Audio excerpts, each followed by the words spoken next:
My name is Susan Boyle. Okay, Susan, where are you from? I am from Blackburn near Bathgate, West Lothian. It's a big town. It's a sort of collection of, villages. Remember 2009? When one voice, out of absolutely nowhere, captivated the entire world? A 47-year-old unemployed church volunteer from a tiny village in Scotland shuffled onto the stage of Britain's Got Talent, and in the time it took to sing one song, became a global superstar. Susan Boyle was the ultimate underdog, a living fairy tale nobody saw coming. She sold over 20 million albums, shattered records, and sang for the Pope and presidents. Then, almost as quickly as she arrived, she seemed to fade away. Her public. Appearances became rare, the albums trickled to a stop, and a quiet fell over the world's most unlikely pop star. But this wasn't about her retreating from fame or shying away from the pressure. The real story of what happened to Susan Boyle is far more shocking than you can imagine. It involves a secret battle for her life that nearly ended her career for good, a fight that could have silenced her iconic voice forever. To really get why her disappearance felt so strange, you have to remember the sheer scale of her arrival. The year was 2009. Reality TV was a machine promising to pluck ordinary people from their lives and make them stars. But let's be honest, the formula was getting a little tired. We thought we knew what a star was supposed to look and sound like. And then, Susan Boyle walked on stage. She was unassuming, a bit quirky, with a thick Scottish accent and a cheeky confession that she'd never been kissed. The audience chuckled. The judges, Simon Cowell, Piers Morgan, and Amanda Holden, exchanged skeptical glances, practically rolling their eyes. Here was a woman who didn't fit the pop star mold. She was 47, not 17. She wasn't polished by a team of industry pros. She was just Susan. And then she started to sing. The song was I Dreamed a Dream from Les Miserables, and from the very first note, a stunned silence swept through the auditorium. The smirks on the judges' faces melted into disbelief. Amanda Holden's jaw literally hit the desk. Piers Morgan was mesmerized. And Simon Cowell, the notoriously hard-to-please architect of pop, looked genuinely stunned. This wasn't just a good voice, it was transcendent. It was a voice overflowing with the hope, heartbreak, and deferred dreams of a life lived far from the spotlight. It was powerful, pure, and profoundly moving. In that single moment, she wasn't just a contestant, she was a cultural reset. The clip of her audition didn't just go viral. It became one of the first true YouTube phenomenons, exploding across the internet with a speed that was shocking for the time. It racked up tens of millions of views in its first month alone. Suddenly, Susan Boyle was everywhere. Her face was on every news channel and the front page of every paper from London to Los Angeles. She was the woman who taught the world not to judge a book by its cover. Her story resonated so deeply because it felt real. She had put her own ambitions aside to care for her aging parents. After her father passed, she stayed to look after her mother, Bridget, until she too passed away in 2007 at 91 years old. After her mother's death, Susan's world became very small. She'd tried to break into music before, sending out demo tapes that were never returned. Her dream, it seemed, was destined to stay a dream. But now, it was all happening. Her debut album, also titled I Dreamed a Dream, dropped in November 2009 and became the UK's fastest-selling debut album of all time. It topped the Billboard charts in the US for 6 weeks straight and went on to become the best-selling album in the entire world that year, selling around 10 million copies. She wasn't just a British success story, she was a global force, with total sales of over 20 million records. She performed on Oprah, met her heroes, and traveled the world. It was, as she put it, a whirlwind, a very happy whirlwind. But the fame was a fire hose of attention. The transition from a quiet life in Blackburn, Scotland, to being one of the most famous women on earth took a toll. After the Britain's Got Talent finale, where she was the surprise runner-up to dance troupe diversity, the pressure became too much. Exhausted and emotionally drained, she was briefly admitted to the Priory, a private psychiatric clinic in London. It was a harsh look at the human cost of such a meteoric rise. This incident forced her to learn how to manage her career differently, to pace herself and step back when needed. Her next few albums were all huge successes, proving she was more than a one-hit wonder. Yet, as the years passed, her presence in the public eye began to fade. After that initial supernova of fame, Susan did something that baffled the entertainment industry. She hit the brakes. It wasn't retirement, just a strategic retreat from the spotlight she never really wanted. In a move that confused many, she never left her childhood home. Despite a net worth estimated at around $30 million, she stayed in the modest council house she grew up in, eventually buying the house next door to connect them for more space. Her reason was simple and spoke volumes about her character. It's about the memories of your house and your upbringing. She was a global celebrity who still did her own shopping and lived on a modest weekly budget. This desire for normalcy was explained further in 2013 when she shared something deeply personal. She had been diagnosed with Asperger's syndrome. For years, she'd been told a difficult birth had left her with brain damage. The new diagnosis was a relief, helping her and the world understand her quirky behavior and deep need for a stable, predictable environment. Her health presented other private battles. In 2013, she was also diagnosed with type 2 diabetes, forcing her to change her lifestyle and cut out her beloved sweets and cakes, a struggle many of her fans could relate to. Her last studio album of new material came out in 2016, followed by a 10th anniversary compilation album in 2019. After that, the public appearances became few and far between, leading everyone to ask, what happened to Susan Boyle? For a while, the simple answer was the right one. She had achieved her dream and was enjoying a quiet life on her own terms. But then, the silence became different. It became deeper, absolute. From mid-2023 to April 2025, her social media went dark. Poof. Nothing. For her millions of fans, it was a worrying void. The truth was, something serious had happened. Susan Boyle wasn't just choosing privacy. She was fighting a secret battle that threatened the very gift she'd shared with the world. So what was really going on? The truth was terrifying.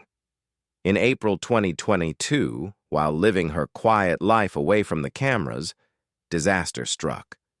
Susan Boyle had a stroke. For anyone, a stroke is a life-altering event, but for a singer, it's a potential career ender. Though initially described as minor, Susan later revealed its devastating impact. It left one side of her body weak, but even more frighteningly, it attacked the very tools of her trade, her speech and her voice. Suddenly, the woman whose voice had moved millions to tears couldn't speak properly. The intricate muscle control required to hold a note, to project with emotion, it was all gone. She later revealed the grim reality of her situation. Doctors told her she might never sing or record music again. Imagine the terror of that moment. For Susan, her voice wasn't just a career, it was her identity. It was the dream she had secretly nurtured for over 40 years, the gift that had lifted her from loneliness and connected her with the world. And now, it had been silenced. She kept this harrowing ordeal completely private for over a year. While the world wondered where she'd gone, she was engaged in the fight of her life. The public silence was her shield. True to her nature, she faced this crisis with quiet dignity and fierce determination, far from the public eye. The world knew her as the woman who achieved the impossible. Now, she faced a new, terrifying question. Would she ever sing again? For a long, painful time, the answer seemed to be no. Her journey back wasn't a Hollywood montage. It was a brutal, one-day-at-a-time fight. For the next year, her entire life revolved around intensive rehab. She worked tirelessly just to get her speech back, relearning the fundamental connections between her brain and her muscles. Alongside physiotherapy, she began intensive vocal coaching as soon as she was able. This was a painstaking process. Imagine being a world-renowned vocalist, celebrated for your power and having to start from absolute scratch. Every scale, every note was a mountain to climb. She had to retrain her vocal cords and strengthen her diaphragm, trying to rediscover the voice that once came so naturally. Her determination was incredible. The very thing that could have broken her instead forged a new resolve. As she later said, the struggle made me determined to keep going. It gave her a new hunger. This wasn't just about reclaiming a career. It was about reclaiming her life and refusing to let an illness define her. She was fighting against a prognosis that she was determined to prove wrong. For an entire year, she worked in secret. The world had no idea about the daily battle she was waging. The woman who once stood vulnerable on a global stage now found her strength in private, away from applause and expectations. She was fighting for the simple, profound joy of being able to sing again. And slowly, painstakingly, it started to work. Her speech improved. Her strength returned. And in the quiet of her coaching sessions, the voice began to reemerge. It was a testament to the same underdog spirit that captured the world's heart back in 2009. She had been knocked down, but she was not out. She was fighting her way back, one note at a time. Then, in June 2023, over a year after the stroke, she did the bravest thing imaginable. She went back to the place where it all began, the stage of Britain's Got Talent. During the show's finale, she made a surprise appearance with the West End cast of Les Miserables to sing the song that changed her life, I Dreamed a Dream. As she walked on stage, the audience went wild, but they had no idea what she'd been through. And then she sang. The voice was there, the power, the emotion, the magic. It was a moment of pure, breathtaking triumph. After the performance, standing beside a visibly moved Simon Cowell, she finally shared her secret. "It's extra special for me, actually," she told the stunned audience, "because last April I suffered a minor stroke. I fought like crazy to get back on stage, and I have done it." The revelation sent a shockwave through the room. The audience and judges leapt to their feet in a thunderous standing ovation, this time not just for her voice, but for her incredible courage. Simon, who knew about her struggle, was full of praise. "Susan, we owe you so much," he said. "I knew you weren't well, but if anyone was going to come back, you were going to come back. You are amazing." That performance was a public declaration that she had survived. But the true comeback was just getting started. On her 64th birthday, April 1st, 2025, Susan shattered her nearly 2-year social media silence with a glamorous video and a simple message. "I'm back, definitely back." She teased that she was working on some wonderful new projects and that more news was coming soon. Then, in May 2025, came the proof. She posted a photo from a recording studio, standing in front of a microphone, the one thing she was told she might never do again. Her caption was full of emotion. "Today was wonderful, emotional, and everything in between," she wrote. "I made my return to the recording studio for the first time in 6 years, something I was told I might never achieve again. But here, we are in my happy place." Susan Boyle, the recording artist, was officially back. So what's next for Susan Boyle? This comeback isn't just a victory lap, it's a whole new beginning. Fans are eagerly awaiting her first album in years, a project that will carry the immense emotional weight of her journey. But her plans go way beyond a new album. She's got a new documentary in the works, a drama based on her life, and get this, a cameo in a film directed by actor Rupert Everett, for which she's also contributing a new original song. For the fans who have longed to see her perform live, she has hinted that a tour is hopefully on the horizon. "My feet won't touch the ground, really," she joked, adding with her classic wit, "You can't keep an old woman down." Throughout this incredible resurgence, Susan remains completely grounded. Her return to social media has given fans a wonderful peek into her life. We've seen her enjoying a barbecue with friends, looking happy and healthy in the Scottish sun, and rocking bright, blonde hair. These aren't the pictures of a recluse. They're the images of a woman who is thriving.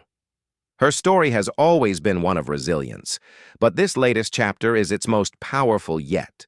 She has faced down fame, navigated personal health diagnoses, and overcome a life-altering stroke that could have taken everything. Through it all, she has held on to her authenticity, her humor, and the same quiet determination that made the world fall in love with her. Susan Boyle's journey is a powerful reminder that it's never too late for a dream, and that real strength is found in the courage to fight back when life knocks you down. Her voice didn't just survive, it came back, richer with the story of its own survival. What do you find most inspiring about Susan's comeback? Let us know in the comments below. From a quiet woman in a Scottish village to a global icon, from a devastating health crisis to a triumphant return, Susan Boyle has proven again and again that she is a force of nature.